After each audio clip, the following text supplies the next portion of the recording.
Hi guys, this is Petal. Thanks again for tuning in for another one of our videos. So we all know that the saying that if your business not growing, it's dying. Alright? So and in that sense what you have is that you always have to keep striving to improve the business, to make more sales, to increase the business, you know. And along that lines, we were in that same situation when we were growing bags, etc. So it was in the last video I would have mentioned that the factory had closed down and we had to start now sourcing our own bags from external outside of Trinidad.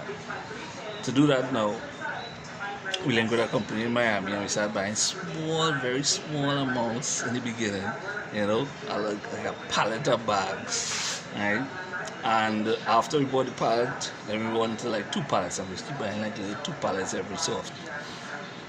Eventually now, we reached a stage where I really wanted to bring in more bags, bring like a container of bags.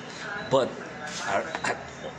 at no point in time I had all the money in my hand, and I didn't believe in taking a loan, right?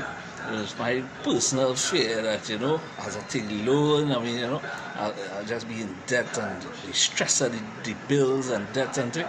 So I was trying to think of another way in which to bring in bags without going into this excessive amount of debt, right? By taking a loan.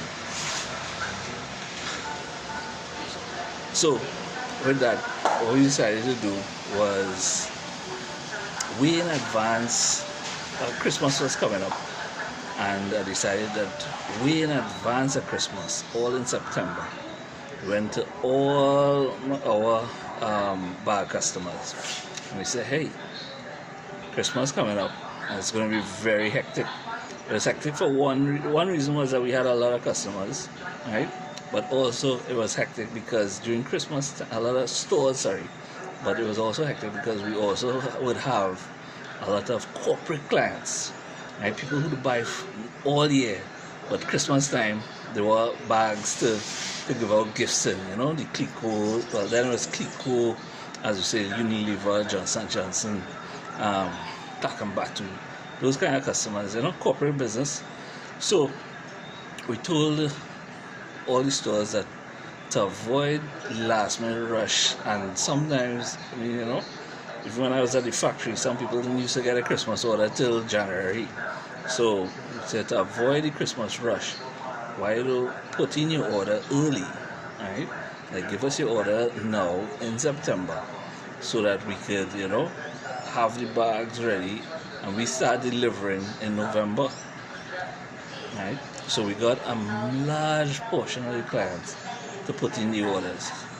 And with those orders in, plus whatever cash reserves we had, that is how we were able to pay for and bring in our first 20-foot container of bags.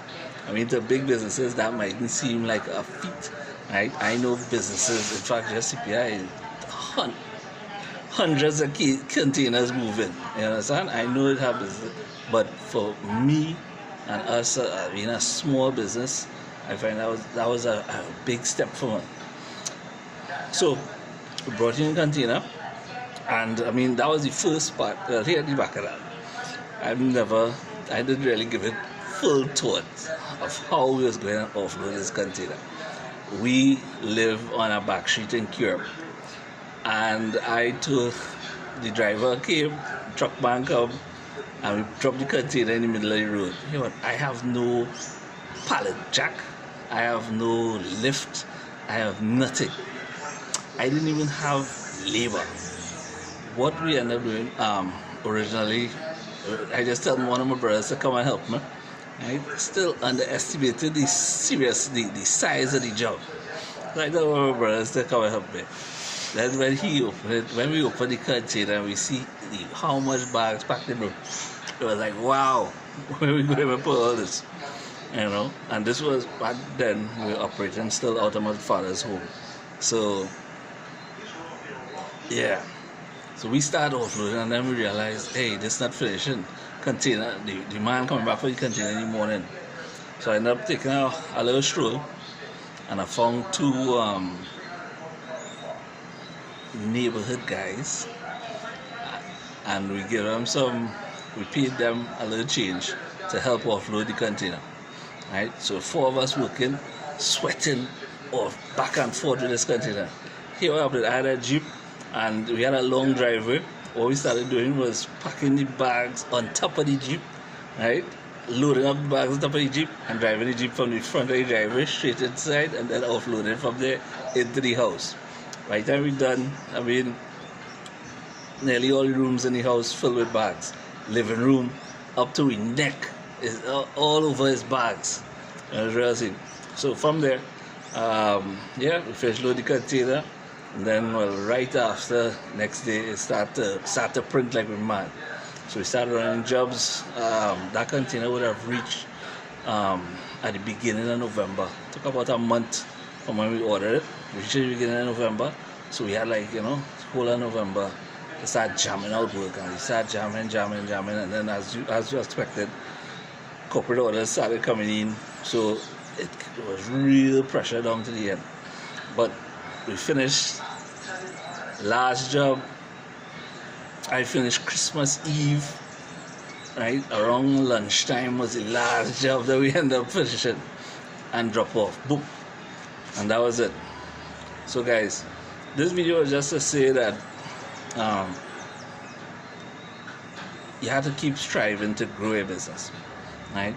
And every day or every opportunity, you need to just kind of sit down and tell yourself ask yourself, what is the next step to take?